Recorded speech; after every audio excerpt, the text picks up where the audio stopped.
நாளைக்கான வீடியோ தாங்க வந்திருக்கு. வீடியோ வந்து சூப்பராக இருந்துச்சு அப்படின்னு தாங்க சொல்லணும். ஒரு குட் நியூஸ் என்னடான்னா, நம்ம தமிழ் இருக்காங்கல்ல, தமிழ் வந்து ஊட்டி கான்வென்ட்டில் சேரலை, திருப்பியும் ஆதி பாரதி கூட வீட்டுக்கே வந்துட்டாங்க அப்படின்னு தாங்க சொல்லணும். அதெல்லாம் பார்க்குறதுக்கு நம்ம சேனலை மட்டும் மறக்காமல் லைக் அண்ட் சப்ஸ்கிரைப் மட்டும் பண்ணிடுங்க. ஃபஸ்ட்டு எடுத்தோடனே நம்ம ரத்னம் இருக்கார்ல, அவர் வந்து பேசிக்கிட்டு இருக்கிற மாதிரி தான் காட்டிக்கிட்டு இருக்காங்க மணிக்கிட்ட.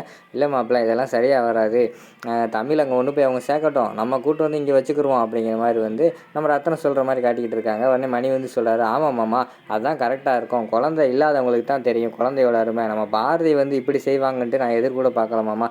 கல்யாணம் முடிஞ்சு ஒரு வாரம் கூட ஆகலை, அதுக்குள்ளே கொண்டு போய் தமிழை கொண்டு போய் அங்கே சேர்க்க போகிறாங்களா? நீங்கள் ஒன்றும் இப்போ நீங்கள் அங்கே போய் சேர்த்தவொடனே சொல்லுங்கள் மாமா, நம்ம போய் கூட்டு வந்துடுவோம் அப்படின்னு சொல்லிட்டு மணி வந்து வெளியில் வந்துட்டு அதுக்கடுத்து கால் பண்ணுறாரு நம்ம அறிவுக்கு. சார், ஒரு குட் நியூஸ் அப்படிங்கிற மாதிரி சொன்னோடனே அறிவு வந்து சொல்கிறாரு, முதல்ல விஷயத்தை சொல்லி அதுக்கடுத்து குட் நியூஸாக இல்லையா நான் சொல்கிறேன் அப்படிங்கிற மாதிரி வந்து அவர் சொல்கிறாரு.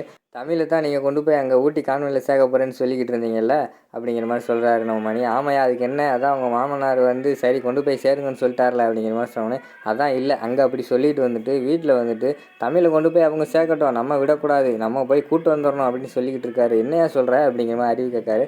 ஆமாம் சார், அது சொல்கிறதுக்கு தான் உங்களுக்கு கால் பண்ணேன் அப்படிங்கிற மாதிரி சொன்னேன். ரொம்ப குட் நியூஸியா, இது மாதிரி அங்கே நடக்கிறத அடிக்கடி என்கிட்ட சொல்லிக்கிட்டே இரு அப்படின்னு சொல்லிட்டு ஃபோனை வச்சுட்டு விறுவிறுன்னு ஓடி வராரு நம்ம சாரதா கிட்ட. அக்கா அக்கா, ஒரு குட் நியூஸ் அப்படிங்கிற மாதிரி சொன்னோன்னே அவங்க அமைதியாக உட்காந்துருக்காங்க. சரி, நீ கேட்க மாட்டேன், நானே சொல்கிறேன் அப்படின்னு சொல்லிட்டு அங்கே நடந்தது சொல்கிறாங்க. அவர் வந்து போய் கூட்டு வரேன்னு சொல்லிட்டாராங்க்கா அப்படிங்கிற மாதிரி சொன்னோன்னே, என்ன அறிவு சொல்கிறேன் அப்படிங்கிற மாதிரி கேட்டோன்னே, ஆமாக்கா, இப்போ தான் எனக்கு நியூஸ் கிடச்சி அப்படிங்கிற மாதிரி சொன்னோன்னே, ரொம்ப நல்லது, கண்டிப்பாக பாரதி வந்து அந்த வீட்டுக்கு போவா, அவங்க மாமா வந்து திட்ட போகிறாரு, நமக்கு எப்படி பார்த்தாலும் நமக்கு வந்து நம்ம பிளான் சக்ஸஸ் தான் அப்படிங்கிற மாதிரி வந்து சாரதா சொல்லிக்கிட்டு இருக்கிற மாதிரி காட்டிக்கிட்டு இருக்காங்க.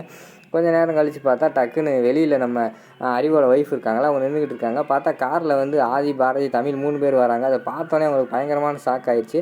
உள்ளே எல்லோரும் காலில் உட்காந்துருக்காங்க. அவங்கள்ட்ட ஓடி வந்துட்டு, என்னங்க என்னங்க அவங்க வந்துட்டாங்க அப்படிங்கிற மாதிரி சொன்னோடனே சாரதா வந்து யார் வந்துட்டா அப்படிங்கிற மாதிரி கேட்காங்க.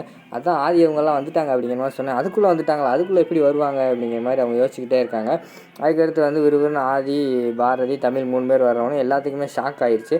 சாரதா வந்து கேட்குறாங்க, என்னப்பா எதுவும் மறந்து வச்சுட்டு போயிட்டியா, அதுக்குள்ளே போனோடனே வந்துட்டேன் அப்படிங்கிற மாதிரி சொன்னோடனே, இல்லைம்மா, இனிமேல் தமிழ் வந்து எங்கேயும் போகிறதா இல்லை, தமிழ் இங்கே தான் இருக்க போகிறா, நான் நல்லா யோசிச்சு பார்த்தேன், போகும்போது தமிழை பிரிஞ்சு என்னால் இருக்க முடியாதுன்னு தோணுது, அதனால தான் காரை ஒரு யூட்டனை போட்டு இங்கே வந்துட்டேன் அப்படிங்கிற மாதிரி சொல்கிறாங்க. என்னப்பா இப்படி சொல்கிற, சரி விடுப்பா, மொதல் நாள் அப்படித்தான் இருக்கும், ஏன்னா உன்னை கொண்டு போய் நான் ஸ்கூலில் விடும்போது என் மனசும் அப்படித்தான் இருந்துச்சு, அடுத்து போக போக பழகிருச்சு, சரி இன்றைக்கி இருக்கட்டும், நாளைக்கு கொண்டு போய் விட்டுருவோம்ப்பா அப்படிங்கிற மாதிரி வந்து சாரதா சொல்கிறாங்க. இல்லைம்மா, இனிமேல் எங்கேயுமே நான் தமிழ் அனுப்புகிறதா இல்லை, தமிழ் இங்கே தான் இருக்க போகிறா, பக்கத்தில் ஏதாவது ஒரு நல்ல ஸ்கூலாக பார்த்து அவளை சேர்த்து விட்ருவோம், படிக்கிற பிள்ளை எங்கேனாலும் படிக்கட்டும் அப்படிங்கிற மாதிரி சொல்லிடுறாங்க. அதை கேட்டவொடனே சாரதாவுக்கு பயங்கரமான ஷாக் ஆகிடுது. என்னவன் இப்படி சொல்லிட்டு போகிறான் அப்படின்னு சொல்லிட்டு யோசிச்சுக்கிட்டே இருக்கிற மாதிரி காட்டுறாங்க. அடுத்தாங்க ரத்னம் மரகதம் தானே 3 பேர் பேசிக்கிட்டு இருக்காங்க. என்னங்க பார்த்தீங்களா, பாரதிக்கு எவ்வளோ திமிரு இருந்தால் இப்படி பண்ணியிருப்பா, நீங்கள் தான் என் மருமகன் தலையை தூக்கி வச்சு ஆடினீங்க பார்த்தீங்களா, அவள் கல்யாணம் முடிஞ்சோடனே வேலையை காட்டிட்டா, நம்ம பேத்தியை எவ்வளோ தைரியம் இருந்தால் அவள் கொண்டு போய் அங்கே சேர்த்துருப்பா அப்படிங்கிற மாதிரி சொல்கிறாங்க. உடனே தானே வந்து சொல்கிறாங்க, ஆமாப்பா பார்த்தீங்களாப்பா, இங்கே இருக்கும்போது எப்படி பொட்டிப்பாமா இருந்தால் அங்கே போனோடனே பாருங்கள், ஒரு விஷயம் உங்கள்கிட்ட கூட சொல்லலை, உங்கள் பேத்தியை உங்கள்கிட்டயே சொல்லியிருக்காளா, ஒன்றுமே சொல்லலை, கொண்டு போய் அங்கே சேர்க்க போயிட்டா பார்த்தீங்களா, வரட்டும், நம்ம போய் குழந்தைய கூப்பிட்டு வந்தவொடனையும் அவள் இங்கே வருவாள், வந்தவொடனே கழுத்தை பிடிச்சி வெளியில் தள்ளிடணும்ப்பா அப்படிங்கிற மாதிரி பேசிக்கிட்டு இருக்காங்க. அப்புறம் ரத்தனமும் குழப்பத்திலே இருக்காங்க. நம்ம பாரதி இப்படி செஞ்சுருக்கக்கூடாது அப்படின்னு சொல்லிட்டு நானும் அதான் யோசிச்சுக்கிட்டு இருக்கேன். பாரதி வந்து இப்படி செய்வான் நான் எதிர்கூட பார்க்கல. சரி இருக்கட்டும், ஆதியும் பாரதியும் சந்தோஷமாக இருக்கட்டும், நம்ம தமிழ் பாப்பாவை கூட்டு தான் நம்ம இங்கே வச்சுக்கிருவோம், அதான் சரி அப்படிங்கிற மாதிரி சொல்லிவிட்டு அவங்க யோசிச்சுக்கிட்டு இருக்கிற மாதிரி காட்டிக்கிட்டு இருக்காங்க. அந்த நேரத்தில் வந்து நம்ம ரத்னத்துக்கு வந்து ஒரு ஃபோன் வருது பாரதி கிட்டே இருந்து. ரத்னம் வந்து வெளியில் போய் தனியாக பேசுகிறாங்க. என்னம்மா பாரதி சொல்லு அப்படிங்கிற மாதிரி சொல்கிறாங்க. நாம அவங்ககிட்ட ஒரு முக்கியமான விஷயம் சொல்லணும் அப்படிங்கிற மாதிரி சொல்கிறாங்க. ரத்னம் வந்து சொல்கிறாங்க, எதுவாக இருந்தாலும் சீக்கிரம் சொல்லுமா, எனக்கு 1008 வேலை இருக்குது அப்படிங்கிற மாதிரி சொன்னோன்னே, ஆமாம் ஒரு நல்ல விஷயமாம்மா, நாங்கள் கூட தமிழை கொண்டு போய் சேர்க்க போனோம்ல, நீங்கள் கூட வந்து வழி அனுப்பி வச்சிங்களா, நீங்கள் கூட அங்கே போய் படித்தாதான் தமிழோட வாழ்க்கை நல்லா இருக்கும்னு நினச்சிங்க, ஆனால் உங்கள் நீங்கள் நினச்சது நடக்கலாமாம்மா அப்படிங்கிற மாதிரி சொன்னேன். என்னம்மா சொல்கிறேன் அப்படிங்கிற மாதிரி வந்து ரத்னம் கேட்குறாங்க. ஆமாம்மாம்மா, அவங்க அப்பாவுக்கு வந்து அவர் பிரிஞ்சு இருக்க முடியாதான், அதான் ஆதி வந்து வேண்டான்னு சொல்லிட்டு திருப்பி கூப்பிட்டு வந்துட்டார், இப்போ தமிழ் இங்கே தான் இருக்கா, இன்னும் ஒரு வாரத்துக்குள்ளே ஏதாவது பக்கத்தில் ஒரு நல்ல ஸ்கூலை பார்த்து சேர்த்துருவோன்னு சொல்லியிருக்காரு, சேர்த்துருவோமாம்மா அப்படிங்கிற மாதிரி வந்து நம்ம பாரதி சொல்கிறாங்க. அதை கேட்டவனையும் நம்ம ரத்னத்துக்கு வந்து பயங்கரமான சந்தோஷம், ரொம்ப சந்தோஷமாக தமிழ் உங்கள் கூட இருக்கட்டும் அப்படிங்கிற மாதிரி சொல்லிட்டு ஃபோனை வச்சிடறாரு. அடுத்து உள்ளே வராங்க. பார்த்தீங்களாப்பா, அந்த பாரதி எவ்வளோ தைரியம் இருந்தால் இப்படிலாம் பண்ணியிருப்பா அப்படின்னு திருப்பி அவங்க பேச ஆரம்பிக்காங்க. கூப்பிட்டு வச்சு அடி வெளுன்னு வெளுத்து விட்டுறாரு. நம்ம தனத்தை கன்னத்தில் இறஞ்சிடுறாரு. ஒழுங்கா வாயை மூடிட்டு ஒழுங்காரு அப்படின்னு சொல்லிக்கிட்டு இருக்காரு.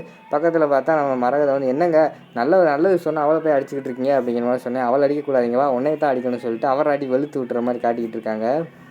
அடுத்து வந்து பாரதி ஆதி பேசிக்கிட்டு இருக்கிற மாதிரி காட்டிக்கிட்டு இருக்காங்க. நம்ம பாரதி வந்து, நீங்கள் 2 பேரும் தான் ஒன்று போல் இருக்கீங்க, என்னை வந்து தனியாக விட்டுறீங்க அப்படிங்கிற மாதிரி சொல்கிறாங்க. என்ன பாரதி சொல்கிறீங்க, உங்களை என்ன பண்ணோம் அப்படிங்கிற மாதிரி கேட்டோன்னே, நீங்களும் தமிழும் தனியாக இருக்கீங்க, எனக்கு தனியாக இருக்கிற மாதிரியே ஃபீல் ஆகுது. அதனால் எனக்கு ஒரு ஆம்பளை பையன் வேணும் அப்படிங்கிற மாதிரி வந்து பாரதி கேட்குறாங்க. என்ன சொன்னீங்க என்ன சொன்னீங்க திருப்பி ஒரு சொல்லுங்கள் அப்படிங்கிற மாதிரி வந்து ஆதி கேட்குறாங்க. எனக்கு வெக்கமாக இருக்குது, நான் சொல்ல மாட்டேன் அப்படிங்கிற மாதிரி சொல்லிக்கிட்டு இருக்காங்க. அவங்க கொஞ்சம் ரொமான்ஸ் பண்ணிக்கிட்டு இருக்கிற நேரத்தில் டக்குன்னு வந்து கதவை வந்து நம்ம ஸ்வேதா தட்டுறாங்க. மாமா மாமான்ட்டு.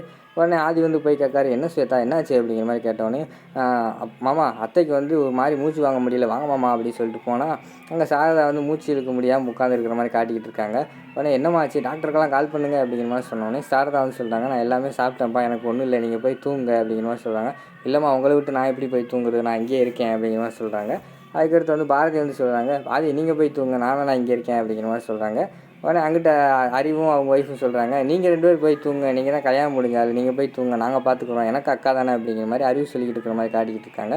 உடனே நம்ம பாரதி வந்து எல்லாத்துக்கும் எது கஷ்டம், நானே பார்த்துக்கிறேன், நான் பார்க்குறதுனால எனக்கு ஒன்றும் ஆக போகிறது கிடையாது, ஒரு நாள் தானே அப்படிங்கிற மாதிரி பாரதி சொல்கிறாங்க. உடனே சாரதாவும் சொல்லிடுறாங்க, சரி எல்லாருமே போங்க, பாரதி இருந்து பார்த்துக்கிட்டோம் அப்படிங்கிற மாதிரி சொல்கிறாங்க. அதோட பார்த்தீங்கன்னா இந்த எபிசோடை வந்து முடிச்சிடுறாங்க.